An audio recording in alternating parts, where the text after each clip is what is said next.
Hello!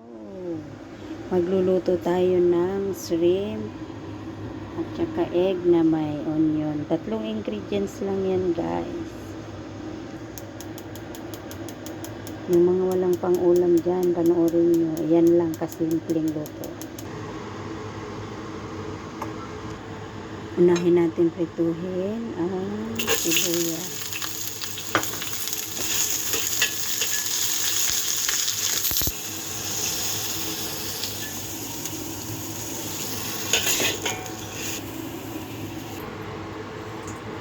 Pangalawa yung ayan, minarinate ko lang siya sa oil, konting chicken powder, saka white pepper.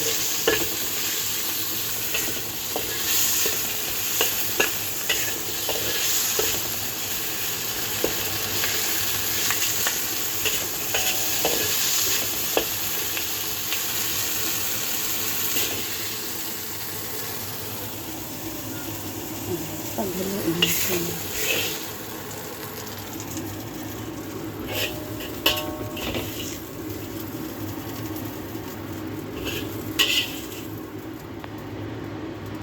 Lagyan natin ng konting fresh milk para maging soft lalo ang itlog.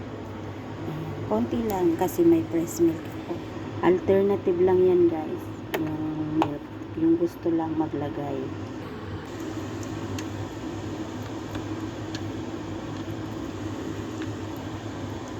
Ayan, hinalo lang natin para maging soft lalo yung itlog.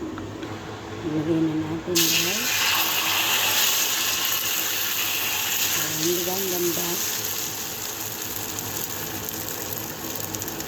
Saka natin haluin dahan-dahan. Ayan. So, napakaganda ng texture ng itlog. Kasi nilagyan ko ng konting fresh milk. Pero kung wala kayong fresh milk, pwede naman wala. Ayan. Diba? Ang ganda, guys.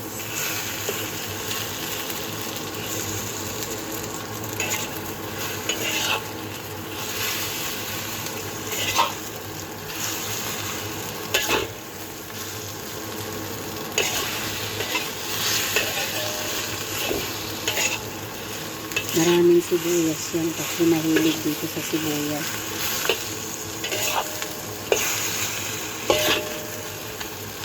Ayan, guys.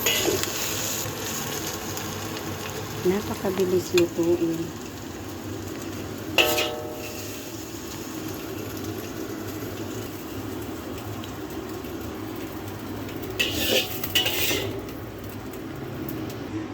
So, ayan na ang ating menu. Ayan. Sana magustuhan niyo, guys, ang aking video na to. Don't forget to subscribe, like, and comment.